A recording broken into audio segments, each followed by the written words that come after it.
If I say containers, what's come to mind? Docker, right? Don't worry, it's fine. But Docker is not the only tool available for creating and running containers. There is also Podman. Hello and welcome to this Podman tutorial from zero to hero. My name is Giuseppe. I'm a senior software engineer at Amadeus. Together we will explore the world of Podman. Let's start. Today I will be covering three main topics, so let me go through the agenda. Firstly, we will discussing what Podman is, and I will go over the key features of Podman. Next, I will explain how to install Podman, and I will cover the different installation methods, providing you step-by-step instruction for each method, so you can follow along and install Podman on your system. Finally, I will dive into the custom configuration registry and how to create a custom registries.conf file and how to edit, so you can configure Podman to use your preferred registry. That's it for the agenda. I hope you find this tutorial informative and useful, so let's get started. Let's begin by answering a simple question. What is Podman? According to the official documentation, Podman is a daemonless open-source Linux native tool designed to make it easy to find, run, build, share and deploy applications using OCI, containers and container images. To put it more simply, Podman is an OCI management tool that offers similar features to Docker for managing containers. OCI stands for Open Container Initiative. It's an open governance structure aiming to create open industry standards around container formats and runtimes. Podman offers many features, but in terms of security, I must mention its ability to run rootless containers. You may be wondering what a rootless container is. It's a way of running and managing containers as a normal user without root privileges. This adds an additional layer of security by not allowing root access even if the container is compromised by an attacker. Before starting to use Podman, it's important to also mention two other features. First, Podman runs containers in pods. A pod is a concept from Kubernetes, and with Podman you can create multi-container pods locally and export them as a Kubernetes manifest. And, as I mentioned earlier, when reading the official documentation, Podman is also daemonless, meaning that it doesn't have a daemon and interact directly with runc. Runc is an open-source command line tool for spawning and running containers on Linux according to the OCI specification. One more thing. If you know, or if you already used Docker Desktop, well, you would be happy to know that there is also Podman Desktop. Podman Desktop is an open-source graphical interface for managing Podman containers and Kubernetes from your desktop. Here are the link for the official documentation, and I'm going to explain to you in a specific video.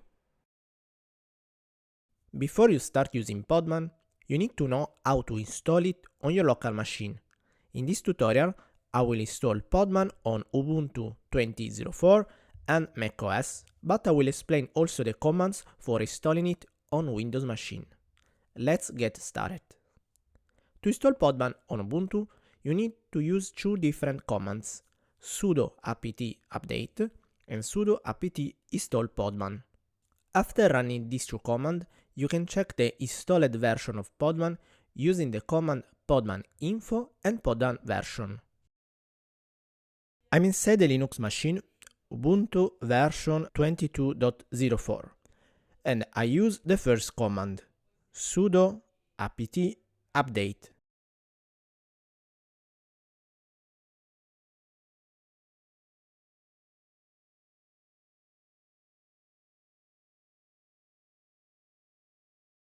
When it's done, I use the command sudo apt get install podman.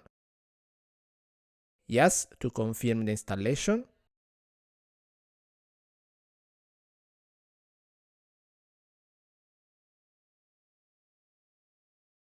Okay, once the installation is complete, I can check the Podman has been installed using the command podman info. This command displays all information about Podman, for example the current storage stats, the configure container registries, and the build like the Go version and the Podman version I have installed. To check the Podman version in the system, I use the command podman version in the terminal. As you can see, the Podman version I have installed is the version 3.4.4. On a macOS machine, the simplest way to install Podman is by using Homebrew. You can install Podman by running the following command: brew install Podman. After the installation, you can initialize Podman machine by running podman machine init. Then, to start the Podman machine, you can use the command podman machine start. And then to check the information about your Podman installation, use the following command: podman info, and to check the version of Podman, podman version. I know what you are wondering, why we need the commands podman machine init and podman machine start. Well, containers are a Linux technology. If containers are a Linux technology, how can I run them on Mac or Windows? The answer to this question is, well, you can't. When using other platforms, the only way to run containers is rely on a Linux virtual machine. There is no other way. Podman on macOS and Windows requires a virtual machine. The default machine name is podman machine default. If a machine name is not specified as an argument, then podman machine default will be started. Only one podman virtual machine can be active. If a virtual machine is already running, the command podman machine start returns an error. I switch and I'm inside a macOS machine. I have already installed Brew with the current version 4.0.9 and I'm ready to use the first command: brew install podman.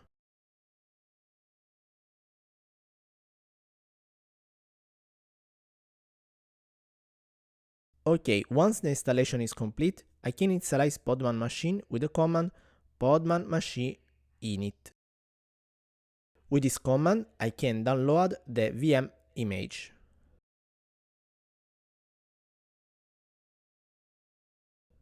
Okay, right now I can start the Podman machine. Podman machine start.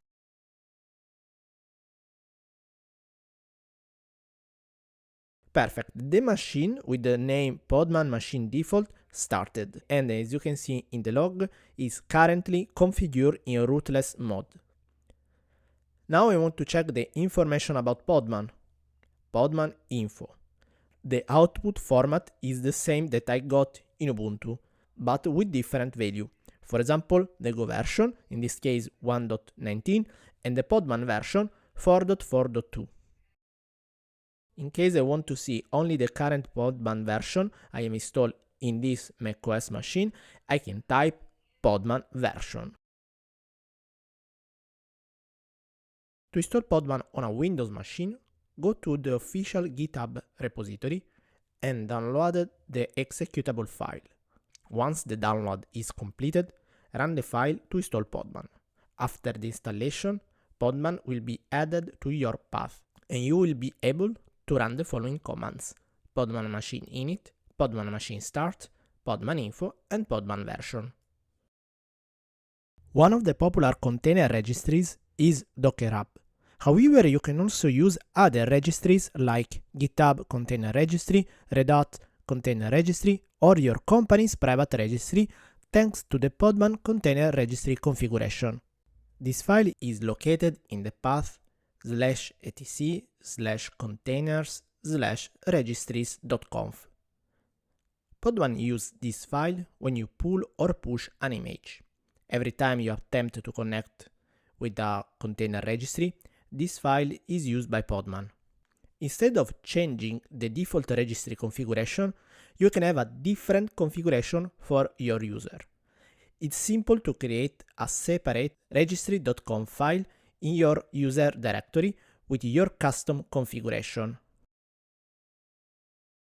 I switch back to the Ubuntu machine that I'm going to use until the end of this tutorial.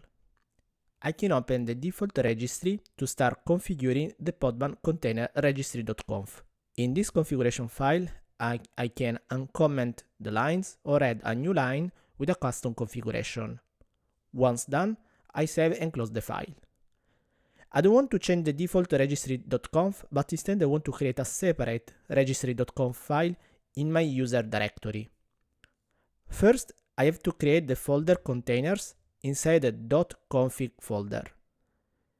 Now I can create the custom registries.conf file and start to edit it.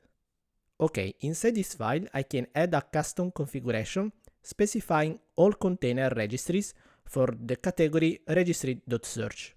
This custom configuration will be used by the command podman search. You will understand better in a few minutes. I have to type unqualified search registries equal the list of container registries. As a list, I put the Docker Hub registry, the GitHub registry, and the Red Hat registry. Remember that here you can put also your company private registry. There are other categories that you can use, such as registries.insecure or registries.block. For more information on these categories, refer to the official documentation. Now I can save and close the file, and before moving forward, I want to explain to you the command podman search. The command podman search a registry or a list of registries for a matching image.